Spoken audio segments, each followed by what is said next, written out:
के अध्यक्ष श्री मोतीलाल सत्तरवाल जी, राष्ट्रीय उपाध्यक्ष श्री आनंद कुमार सोकरिया जी, दिल्ली प्रांतीय लेबर मंदिर प्रबंधन कमेटी के अध्यक्ष श्री जगदीश चंद्र गोपालिया जी, दिल्ली प्रांतीय लेबर पंचायत के अध्यक्ष प्रदीप चांदोलिया जी, अखिल भारतीय लेबर महासभा के मंत्री श्री बिहारीलाल जी, कार्यकारिणी सदस्य श्री विजय कुमार टोंगरिया जी और महिला प्रकोष्ठ दिल्ली की अध्यक्ष बीना जाजोलिया जी, यहाँ पर उपस्थित मातृशक्ति बुजुर्गों नौजवान साथियों, मैं आप सभी को लेबर दिवस की शुभकामनाएं देता हूँ।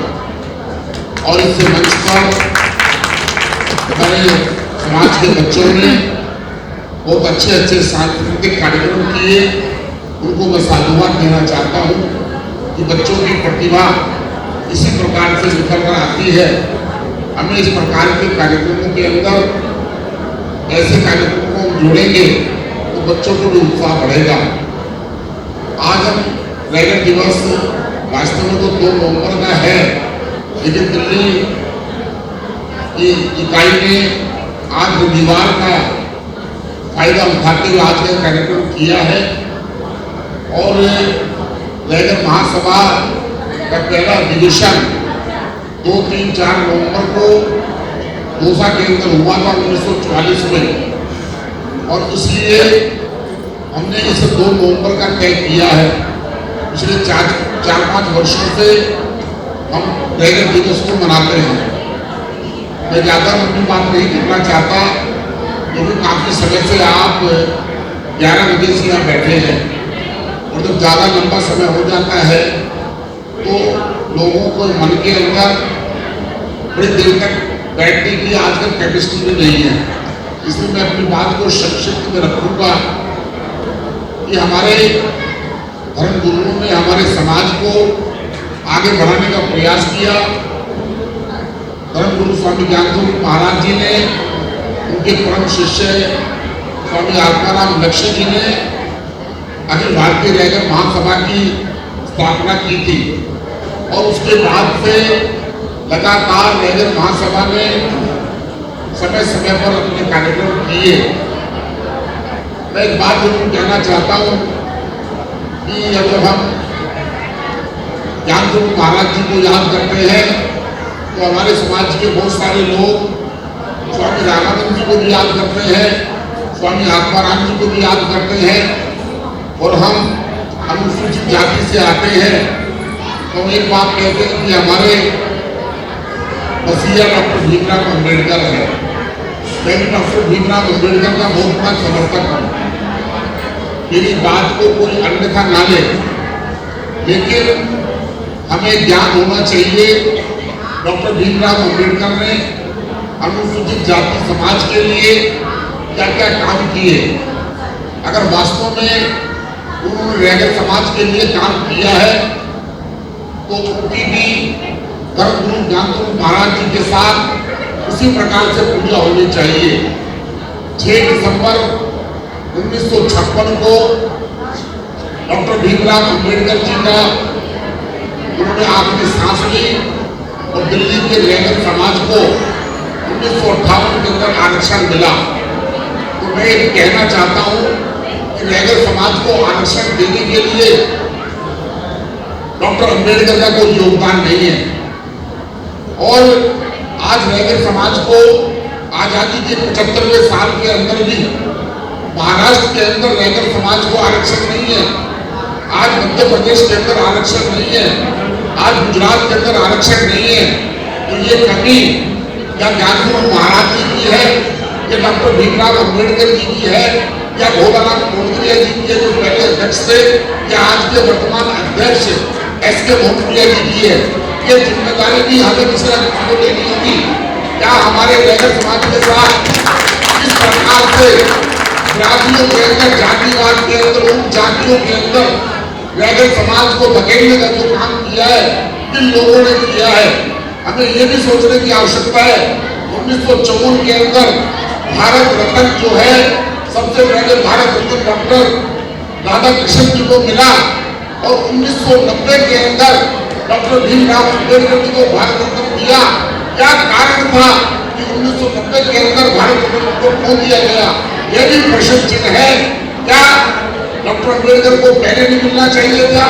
क्या उनको जीते जी नहीं मिलना चाहिए था? हमें बहुत सारी समीक्षा करने की आवश्यकता है। हमें पहले डॉक्टर अम्बेडकर को पढ़िए। आप डॉक्टर अम्बेडकर को मसीहा बनाने से पहले डॉक्टर अम्बेडकर को पढ़िए। और हम किस छुआछूत की बात कर रहे हैं? मैं मानता हूँ कि आज भी छुआछूत है, राजस्थान के अंदर आज भी छुआछूत है, लेकिन डॉक्टर अम्बेडकर के साथ किसी ने कोई छुआछूत नहीं की। आज कितने रैगर समाज के लोग मुझे बता दीजिए गिनतियों के ऊपर हैं जो जाकर अपनी हाई एजुकेशन अमेरिका या कनाडा के अंदर पढ़ रहे हैं। डॉक्टर अम्बेडकर को एजुकेशन जो है इतने वो पैसे वाले नहीं थे। अगर छुआछूत जमाने में होता तो डॉक्टर अम्बेडकर गवर्नमेंट यूनिवर्सिटी में पढ़ने के लिए नहीं जाते। डॉक्टर अम्बेडकर भी इसी के लिए काम कर रहे थे। हमें आवश्यकता है लोगों को समझाने की। हम जो है हम पढ़ गए। अगर ऐसी डॉक्टर अम्बेडकर गोली है शिक्षा की, तो हम अपने बच्चों को वो गोली दीजिए। एक बच्चा हमारा मोची का काम करता है और एक बच्चा जो पढ़ गया वो डॉक्टर है।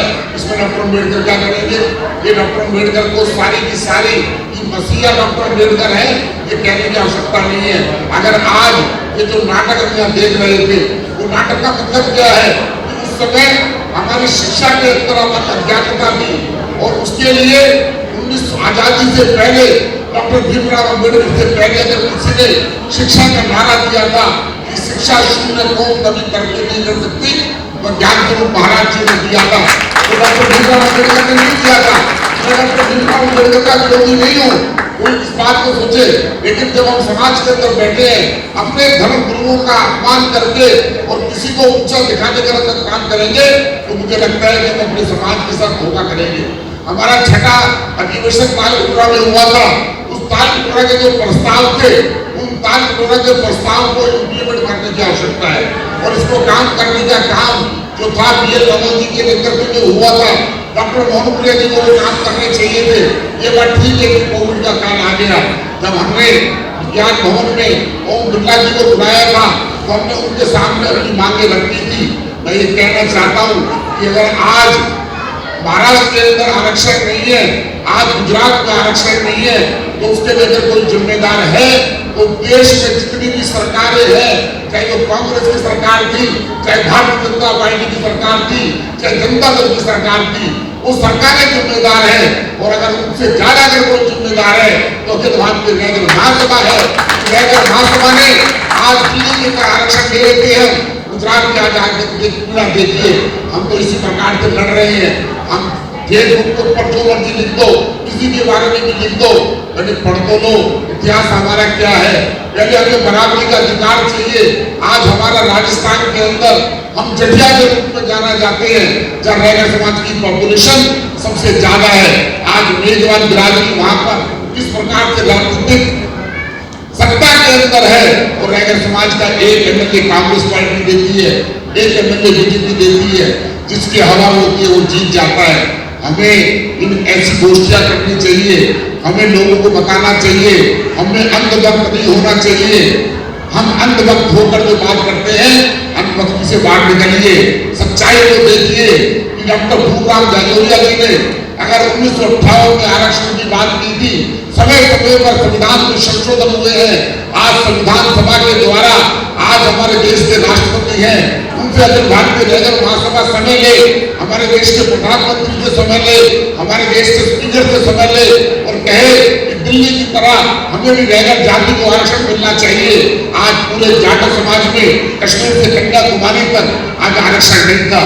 मैं आपको एक बात बताना चाहता हूँ, धारा 370 कश्मीर के अंदर लोग बात करते हैं, कश्मीर में धारा 370 लगी हुई थी।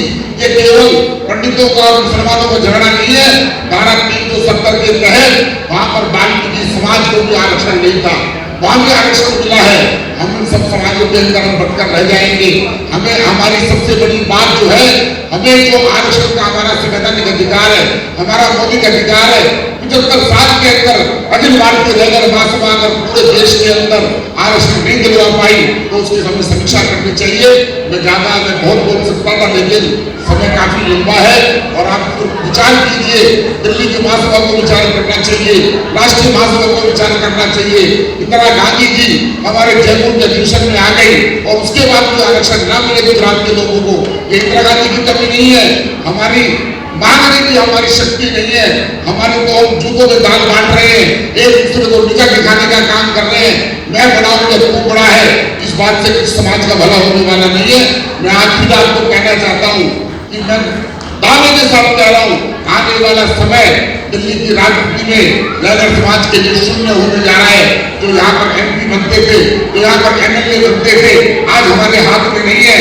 और हमारे यहाँ पर इस प्रकार से आज जो बातें हो रही है कि रैगर समाज को रैगर दिवस वो भी बनाएगा, वो भी बनाएगा।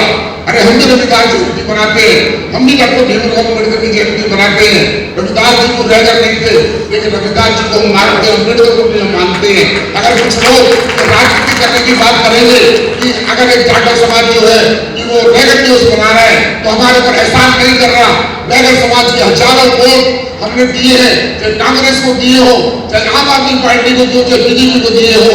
कि इस प्रकार का जो प्रचार करने का काम कुछ लोग समाज विरोधी लोग जो कर रहे हैं, ये समाज के साथ अन्याय कर रहे हैं। ऐसे लोगों को चिन्हित कीजिए, ऐसे लोगों को बुलाना बंद कीजिए। और ये जिस प्रकार से बांध कर पकड़ी हम लोगों को बुलाते हैं, जो समाज के हित की बात करेगा, जो हमारे संविधान की बात करेगा, समाज की बात करेगा, उन लोगों को आप मौका दीजिए और किसी से घबराने की जरूरत नहीं है। और मैं एक बात और कहना चाहता हूँ कि अगर कोई कुछ लिख रहा है, लिखना बंद कर दीजिए। मैं भी बड़ा पीड़ित होता था जब लोग लिखते थे। मैं आज आपको नाम बताना चाहता हूँ, खजान सिंह बालोलिया माधीपुर में रहते, मेरी विचारधारा के व्यक्ति नहीं है वो। उन्होंने मुझे कहा, योगेंद्र जी आप कुछ लोगों के जवाब दे देते हो, आपको जवाब देने नहीं चाहिए। मैंने उनकी बात को मानी। मैं ये कहना चाहता हूँ, किसी भी व्यक्ति की आयु चाहे बच्चा 12 वर्ष का हो या 80 वर्ष का व्यक्ति हो, कभी भी आदमी को कोई न कोई सीखने का मौका मिलता है। खजान सिंह बालोलिया की बात को मैंने माना। मैंने उस व्यक्ति को अपनी फेसबुक से ब्लॉक किया और मैंने कहा आज के बाद इसका जवाब नहीं दूंगा। आप जिस प्रकार के लोग, घटिया मानसिकता के लोग जो हमारे समाज के बारे में, व्यक्ति के बारे में लिखते हैं, आप उनको ब्लॉक कर दीजिए। कौन उनको पूछता है कि आप उनके जवाब देंगे? और हमारे कुछ लोग ऐसे होते हैं, उनको पता ही नहीं है कि सामने वाला क्या लिख रहा है, मैं क्या जवाब दे रहा हूँ। आप ऐसे लोगों को निगरानी कर दीजिए अगर समाज को विकृति करना चाहते हैं। कौन लोग बोल रहे हैं, मतलब आज ये हो गया है कि हम जो है धार्मिक व्यक्ति हैं, हम इस मंदिर के अंदर बैठे हैं, हम इस मंदिर के अंदर बैठे हैं और मंदिर के अंदर बैठकर यहाँ पर मैं इस बात का भाषण दूं कि शराब नहीं पीनी चाहिए, हमें शिक्षा लेनी चाहिए, हमें ये काम नहीं करना चाहिए और बाहर खड़ा होकर मैं शराब पीऊं, तो मुझे इस कहने का अधिकार नहीं है कि शराब के बारे में मुझे बोलने का अधिकार नहीं है। शराब के बारे में, शराबबंदी के बारे में उसको अधिकार है जो व्यक्ति शराब नहीं पीता है, लेकिन शराब है लोग पीते हैं। मैं अपनी बताता हूँ, मेरे 2 भाई हैं, 2 भाई पीते हैं, अपने घर में पीते हैं। मैं नहीं पीता तो नहीं पीता, लेकिन शराब पीने और मैं ये भाषण देने लगूं, जब मेरा भाई मुझे समझाने लगे कि शराब के बारे में, तो आपको पहले अपने दिमाग में झांकना पड़ेगा। आपको अपना बताना पड़ेगा कि मेरा समाज में क्या योगदान है। क्या मैं भी सड़क चौराहों के ऊपर खड़ा होकर समाज को गाली देता हूँ? क्या मैं किसी भी व्यक्ति को, चाहे दिल्ली प्रांत पंचायत का प्रधान हो, चाहे मंदिर कमेटी का प्रधान हो, चाहे अखिल भारतीय रैगर महासभा का राष्ट्रीय अध्यक्ष हो, सबको सम्मान करना पड़ेगा। और अगर कोई सोचे कि मैं ये लिखकर और मैं लोगों को बदनाम करने का काम करूंगा तो समाज आईना में दिखा देगा। इसलिए मैं कहना चाहता हूँ, मैं कोई बहुत गुस्से में नहीं बोल रहा, मेरे मन में पीड़ा है कि हमारा समाज जो है चंद लोगों के कारण, कुछ चंद राजनीतिक लोगों के कारण वो है गुलाम बनने जा रहा है।